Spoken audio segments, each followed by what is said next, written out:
ഇന്ന് ഞാൻ പറയാൻ പോകുന്നത് ബാങ്കിങ് ലോ ആൻഡ് പ്രാക്ടീസ് എന്ന സബ്ജക്റ്റിലെ ഒറിജിൻ ഓഫ് ബാങ്കിങ് എന്ന മൊഡ്യൂളാണ്. അതിലെ പോർഷനാണ് ക്ലാസിഫിക്കേഷൻ ഓഫ് ബാങ്ക്സ് എന്ന് പറയുന്നത്. ഇതിനെ തന്നെ various type on the basis of functions, ownership അല്ലെങ്കിൽ വേരിയസ് ടൈപ്പ് ഓഫ് ബാങ്ക്സ് ഒക്കെ എന്നൊക്കെ ചോദിക്കാവുന്നതാണ്. ഒരു ഇമ്പോർട്ടൻ്റ് ആയിട്ട് പഠിക്കേണ്ട ഒരു പോർഷനാണിത്. അതിൽ ഒന്നാമത്തെ ആയിട്ട് പറയുന്നത് കോപ്പറേറ്റീവ് ബാങ്ക്സ് ആണ്. Cooperative banks are financial entities that belong to their member which are established on a cooperative basis. Thus bank provide wide range of regular banking and financial services. Cooperative banks are an important component of Indian banking system was originated with the enactment of Cooperative Credit Society Act 1904. The Act provided for the establishment of cooperative society for financing agriculturists. Under the Act, a number of cooperative credit society were started. നമ്മൾ ഒന്നാമതായിട്ട് പറഞ്ഞതാണ് cooperative bank. Cooperative bank എന്ന് പറയുന്നത് ഒരു financial എൻറ്റിറ്റിയാണ്. മെമ്പേഴ്സിൻ്റെ ബേസിസിലാണ് ഈ cooperative bank ആരംഭിക്കുന്നത്. ഈ ബാങ്കുകൾ വൈഡ് റേഞ്ചായിട്ട് റെഗുലർ ബാങ്കിങ് ആൻഡ് ഫിനാൻഷ്യൽ സർവീസുകളൊക്കെ പ്രൊവൈഡ് ചെയ്യുന്നുണ്ട്. മറ്റു ബാങ്കുകളെ പോലെ ഫിനാൻഷ്യൽ സർവീസുകളും റെഗുലർ ബാങ്കിങ് സർവീസുകളെല്ലാം പ്രൊവൈഡ് ചെയ്യുന്നുണ്ട്. 1904 കോപ്പറേറ്റീവ് ക്രെഡിറ്റ് സൊസൈറ്റി ആക്ട് പ്രകാരമാണ് ഈ ബാങ്ക് വരാനായിട്ട് ഉള്ളത്. പിന്നീട് ഈ ബാങ്കുകൾ കൂടുതൽ ഫിനാൻസിങ് അഗ്രികൾച്ചറലിസ്റ്റിന് വേണ്ടിയാണ് പ്രവർത്തിക്കുന്നത്. അങ്ങനെ വെച്ചാൽ കർഷകർക്ക് വേണ്ടിയുള്ള ലോണും മറ്റു കാര്യങ്ങൾക്കും വേണ്ടിയാണ് ഈ ബാങ്ക് പ്രവർത്തിക്കുന്നത്. ഈ ആക്ട് പ്രകാരം 1904 ആക്ട് പ്രകാരം കോപ്പറേറ്റീവ് ക്രെഡിറ്റ് സൊസൈറ്റി ഒരുപാട് സ്റ്റാർട്ട് ചെയ്തിട്ടുണ്ട്. The Cooperative Credit Society Act 1912 provides the establishment of cooperative central banks by union of primary credit societies. Cooperative credit society act പ്രകാരം 1912 cooperative central banks, union primary credit സൊസൈറ്റികളൊക്കെ വന്നിരിക്കുന്നത്. പിന്നീട് അതിനുശേഷമാണ് 1914 വന്നതാണ് state cooperative apex bank. പിന്നെ ഇത് cooperative bank structure in India is pyramid structure ആണ്. Cooperative bank structure വരുന്നത് ഒരു പിരമിഡ് സ്ട്രക്ചർ ആയിട്ടാണ്. അതിൽ ഒന്നാമത്തേതാണ് primary agriculture cooperative credit society at the village level. രണ്ടാമത്തേതാണ് district or central cooperative bank at the district level. മൂന്നാമത്തേതാണ് state cooperative bank at the state level. അതിൽ ഒന്നാമത് പറഞ്ഞിരിക്കുന്നതാണ് primary cooperative credit societies. The primary cooperative credit society are those cooperative society which functions at the basis of cooperative credit system. It may be organized by 10 or more persons normally belong the village or cluster of the village. The societies raise the fund by way of share capital and deposit from the members and non-members and loan from district or central cooperative banks. The borrowing power of members as well as the society is limited. The primary cooperative society എന്ന് പറയുന്നത് ഒരു cooperative സൊസൈറ്റിയുടെ പിരമിഡിൽ ഒന്നാമത് പറഞ്ഞിരിക്കുന്നതാണ്. പിന്നീട് ഇത് പ്രവർത്തിക്കുന്നത് വില്ലേജുകളിലൊക്കെ ആയിരിക്കും. അവിടെ 10 അതിൽ കൂടുതൽ ആൾക്കാർ ചേർന്നിട്ടായിരിക്കും ഒരു പ്രൈമറി കോപ്പറേറ്റീവ് സൊസൈറ്റി പ്രവർത്തിക്കുന്നത്. പിന്നീട് ഈ കോപ്പറേറ്റീവ് സൊസൈറ്റിയുടെ ഷെയർ ക്യാപിറ്റലും ഡിപ്പോസിറ്റും എല്ലാം ലിമിറ്റഡ് ആയിരിക്കും. പിന്നീട് ഇവർ ലോണും മറ്റും അതിലെ മെമ്പേഴ്സ് അല്ലെങ്കിൽ നോൺ മെമ്പേഴ്സൊക്കെ ലോണും മറ്റും എടുക്കുന്നത് ഡിസ്ട്രിക്ട് ഓർ സെൻട്രൽ കോപ്പറേറ്റീവ് ബാങ്കിൽ നിന്നായിരിക്കും. അടുത്തതാണ് രണ്ടാമതായിട്ട് പറഞ്ഞിരിക്കുന്നത് district or central cooperative banks. The Central Cooperative Banks is a federation of primary credit societies in the specific area, normally extending the whole district. The central bank raises the fund by the way of share capital from member society, deposit from the public, and loans from the cooperative bank. The main task of this bank of financing member societies. എന്ന് പറയുന്നത് central cooperative bank എന്ന് വെച്ചാൽ federation of primary cooperative സൊസൈറ്റിയിൽ specified area in normally extend in the whole district. അതിനെ തന്നെയാണ് district cooperative bank എന്നൊക്കെ പറയുന്നത്. നമ്മൾ പറഞ്ഞില്ലേ, ഷെയർ ഡിപ്പോസിറ്റൊക്കെ കുറവായതുകൊണ്ട് ഒരു ലോൺ എടുക്കുന്നത്, പ്രൈമറിയിലുള്ളവർ ലോൺ എടുക്കുന്നത് ഡിസ്ട്രിക്റ്റിലേക്കാണ്. അതാണ് district or central cooperative banks. Central cooperative banks ഫണ്ടുകൾ റേസ് ചെയ്ത് ഷെയർ ക്യാപിറ്റലും member society, deposit of public and loans in the state cooperative. എന്നിട്ട് അവർ സ്റ്റേറ്റ് കോപ്പറേറ്റീവിൻ്റെ കയ്യിൽ നിന്നാണ് അവർ ലോൺ എടുക്കുന്നതും മറ്റു കാര്യങ്ങളൊക്കെ ചെയ്യുന്നത്. In the main task of these banks are financial member society ആയിരിക്കും. അടുത്തതാണ് state cooperative banks. The state cooperative banks is a federation of central cooperative banks in the state. In act as what's the dog of cooperative banking structure in the state. It receives the deposit from the public and local bodies and municipalities etc. State cooperative bank എന്ന് പറയുന്നത് federation of central cooperative bank in state ആണ്. Cooperative ബാങ്കിൻ്റെ പിരമിഡിൽ ലാസ്റ്റായിട്ട് വരുന്ന, pyramid സ്ട്രക്ചറിൽ വരുന്ന ലാസ്റ്റായിട്ട് വരുന്നതാണ് സ്റ്റേറ്റ് കോപ്പറേറ്റീവ് ബാങ്ക്. ഇത് ഡിപ്പോസിറ്റുകൾ റിസീവ് ചെയ്ത് പബ്ലിക്കിന് നൽകുന്നു. And from local bodies and മുനിസിപ്പാലിറ്റിയും ലോക്കൽ ബോഡി ഒക്കെ നൽകുന്നുണ്ട്.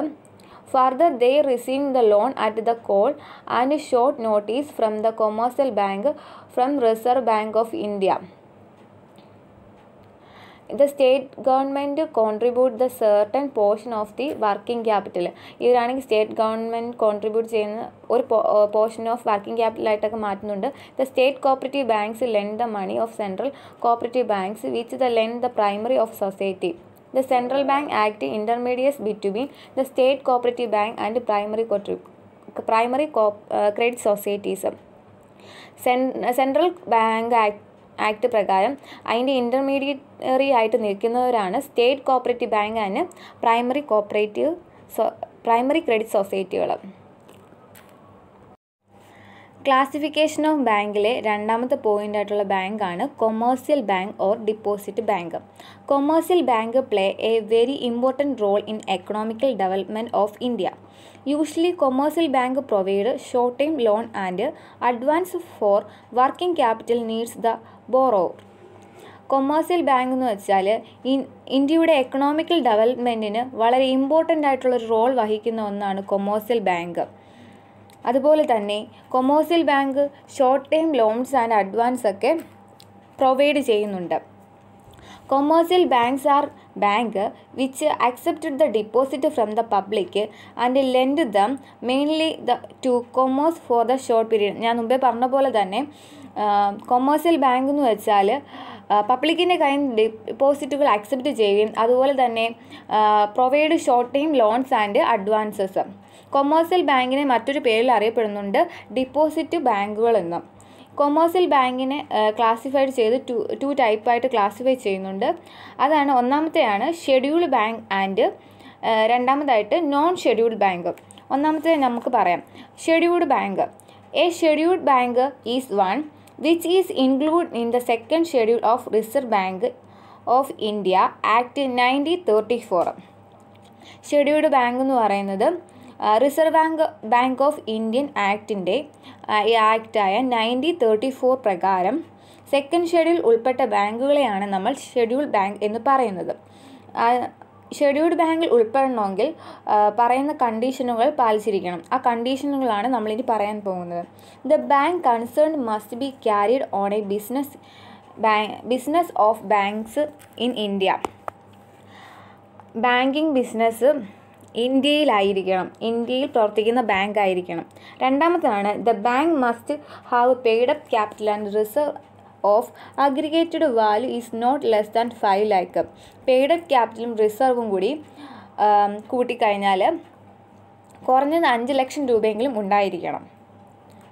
ലെസ് ദാൻ 5 lakh എന്നാണ് പറഞ്ഞിരിക്കുന്നത്. അടുത്തതാണ് it must satisfy Reserve Bank of India that its affair are not being conducted in the manner determinantal to interest of the depositor. ഡിപ്പോസിറ്ററിൻ്റെ താല്പര്യങ്ങളെയൊക്കെ പാലിക്കുന്നതായിരിക്കണം. Presently, the RBI has prescribed a minimum capital of 100 crore for starting a new commercial bank. ഇപ്പം presently ആയിട്ട് ഒരു new commercial bank start ചെയ്യണമെങ്കിൽ minimum ക്യാപിറ്റലായിട്ട് 100 crore എങ്കിലും വേണം. അടുത്തതായിട്ട് ഉള്ളതാണ് non scheduled bank which is not included in second schedule of Reserve Bank of India is known as non-scheduled bank. Non-scheduled bank എന്ന് വെച്ചാൽ റിസർവ് ബാങ്ക് ഇന്ത്യയിലെ സെക്കൻഡ് ഷെഡ്യൂളിൽ ഉൾപ്പെട്ട ബാങ്കുകളെയാണ് നോൺ ഷെഡ്യൂൾഡ് ബാങ്ക് എന്ന് പറയുന്നത്. അടുത്തതായിട്ട് മൂന്നാമത്തെ ബാങ്കാണ് public sector banks. Public sector banks are those bank which are owned, managed and controlled by the government. These banks operate under the guidelines formed by the Reserve Bank of India. In India, nationalized bank and regional rural banks come under this category. They provide short-term funds to industries, traders, farmers and others. State Bank of India, Punjab National Bank, Canara Bank, example of the public sector banks. Public sector bank എന്ന് വെച്ചാൽ ഓണറും manage ചെയ്യുന്നതും അത് control ചെയ്യുന്നതും government ആയിരിക്കും. Thus banks is operated under the guidelines formed the Reserve Bank of India. Reserve Bank of ഇന്ത്യയുടെ കീഴിലായിരിക്കും ഈ ബാങ്കുകളൊക്കെ പ്രവർത്തിക്കുന്നത്. അടുത്തത് nationalised bank and regional rural bank come under this category. Nationalised ബാങ്കും റീജിയണൽ ബാങ്കും ഈ കാറ്റഗറിയിൽ ഉൾപ്പെടുന്നതാണ്. ഇത് പ്രൊവൈഡ് ചെയ്യുന്നത് short time funds to the industries, traders, farmers and അതേഴ്സിന് പ്രൊവൈഡ് ചെയ്യുന്നുണ്ട്. ദ പബ്ലിക് സെക്ടർ ബാങ്ക്സിന് എക്സാമ്പിളാണ് State Bank of India, Punjab national bank and Canara bank ഒക്കെ. നാലാമത്തെ ബാങ്കാണ് private sector banks. Private sector banks are those banks which are owned and controlled and managed by the private individuals or corporations. Thus, banks are registered as companies with limited liability.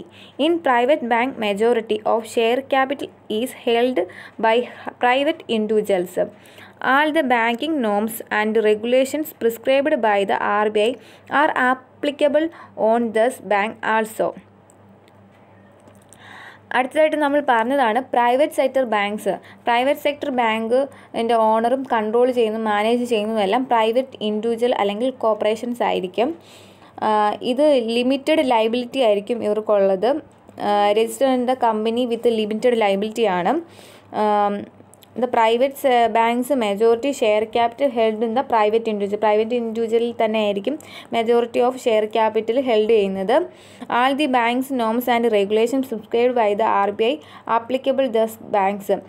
ഞാൻ മുമ്പേ പറഞ്ഞായിരുന്നു RBIയുടെ നിർദ്ദേശത്തിന് പ്രകാരം ഉള്ള ബാങ്കുകളൊക്കെ എങ്ങനെ ആയിരിക്കണമെന്ന്. അങ്ങനെ ആവാൻ വേണ്ടി അവർ ആപ്ലിക്കബിൾ ആവാൻ വേണ്ടി ഈ റൂൾസും റെഗുലേഷൻസും ഒക്കെ അനുസരിക്കുന്ന ബാങ്കുകൾ RBIയുടെ കീഴിലായിരിക്കും പ്രവർത്തിക്കുന്നത്. പക്ഷേ പ്രൈവറ്റ് സെക്ടറുകൾ അങ്ങനെ ആയിരിക്കത്തില്ല പ്രവർത്തിക്കുന്നത്.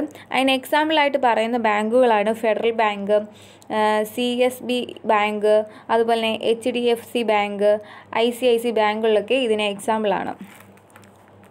അഞ്ചാമതായി പറഞ്ഞിരിക്കുന്ന ബാങ്കാണ് foreign bank. On the basis of banks are classified into domestic banks and foreign banks. Foreign banks are those bank which is incorporated with their headquarters outside India but have branches operating in India. Thus bank finance mainly export and import trade. They play an important role in promoting the foreign trade. Some of the important foreign banks are Standard Chartered Bank and Bank of Tokyo. Foreign bank എന്ന് പറയുന്നത് foreign ബാങ്കിനെ classified on the ബേസിസിൽ classified ചെയ്ത് പറഞ്ഞു domestic bank and foreign bank. Foreign bank എന്ന് പറഞ്ഞാൽ incorporated with headquarters outside India. അതിൻ്റെ head ക്വാർട്ടേഴ്സൊക്കെ ഔട്ട്സൈഡ് ഇന്ത്യ ആയിരിക്കും, പക്ഷേ അതിൻ്റെ ബ്രാഞ്ചസ് ഒക്കെ ഓപ്പറേറ്റ് ചെയ്യുന്നത് ഇന്ത്യയിൽ തന്നെയായിരിക്കും. Thus bank is finance mainly export and import trade. ഈ ബാങ്കുകൾ ഫിനാൻസിൽ മെയിനായിട്ട് പ്രവർത്തിക്കുന്ന എക്സ്പോർട്ടും ഇമ്പോർട്ടും ട്രേഡിന് വേണ്ടിയായിരിക്കും. They played an important role in promoting the foreign trade. അവരൊരു ഇമ്പോർട്ടൻറ്റ് റോൾ റോളാണ് പ്രൊമോട്ടിങ് ദ ഫോറിൻ ട്രേഡിന് വേണ്ടി. അതുപോലെ തന്നെ ഫോറിൻ ബാങ്കായിട്ട് പ്രവർത്തിക്കുന്നതിന് എക്സാമ്പിളാണ് Standard Chartered Bank and Bank of Tokyo ഒക്കെ. ഇത് ലാസ്റ്റ് പോയിൻ്റ് ആയിട്ടുള്ള 6ാമത്തെ പോയിൻ്റാണ് new generation banks. New generation banks are modern banking institution generally specified in specific area of operation like housing loan, industrial credit loan, etcetera. They are also called non-banking statutory financial organization. Though they cannot be grouped as banks, the name of some them include the term of bank. New generation bank എന്ന് പറയുന്ന ഒരു modern banking ഇൻസ്റ്റിറ്റ്യൂഷനാണ്. ഇത് generally specified ചെയ്ത് specific ഏരിയ ഓപ്പറേഷനിലാണ്. Like house ലോണും industrial credit അങ്ങനെ ഒരുപാട് പ്രൊവൈഡ് ചെയ്യുന്നുണ്ട് അവർ. Thus are also called in non banking statutory financial organisation. ഇതിനെ മറ്റൊരു പേരിൽ അറിയപ്പെടുന്നു non banking statutory financial organisation എന്നറിയപ്പെടുന്നുണ്ട്. ദ ക്ലാസിഫിക്കേഷൻ ഓഫ് ബാങ്ക്സിനകത്ത് നമ്മളിപ്പോൾ 6 പോയിൻറ്റ്സാണ് പറഞ്ഞത്. അതിൽ ഒന്നാമത്തെ 6 പോയിൻറ്റ്സിൽ ഒന്നാമത്തെ ബാങ്കാണ് കോപ്പറേറ്റീവ് ബാങ്ക്സ്. അതിനെ 3ആയിട്ട് തിരിക്കുന്നുണ്ട്. അതിനെ പിരമിഡ് സ്ട്രക്ചറിലാണ് അത് വരുന്നത്. 3ആയിട്ട് തിരിക്കുന്നത് primary agriculture cooperative credit society at the village level. രണ്ടാമത്താണ് district or central cooperative banks at the district level. മൂന്നാമതായിട്ട് നമ്മൾ പറഞ്ഞതാണ് state cooperative banks at the state level. അടുത്തത് രണ്ടാമത്തെ ബാങ്കാണ് commercial bank or deposit bank. അതിനകത്ത് തന്നെ ക്ലാസിഫൈഡ് ചെയ്യുന്നുണ്ട് 2ആയിട്ട്, scheduled bank and non scheduled bank. പിന്നെ മൂന്നാമത്തെ ബാങ്കാണ് പബ്ലിക് സെക്ടർ ബാങ്ക്സ്. 4ാമത്തെ ബാങ്കാണ് പ്രൈവറ്റ് സെക്ടർ ബാങ്ക്സ്. 5ാമതായിട്ട് നമ്മൾ പഠിച്ച ബാങ്കാണ് ഫോറിൻ ബാങ്ക്സ്. 6ാമത്തെ ബാങ്കാണ് ന്യൂ ജനറേഷൻ ബാങ്ക്സ്.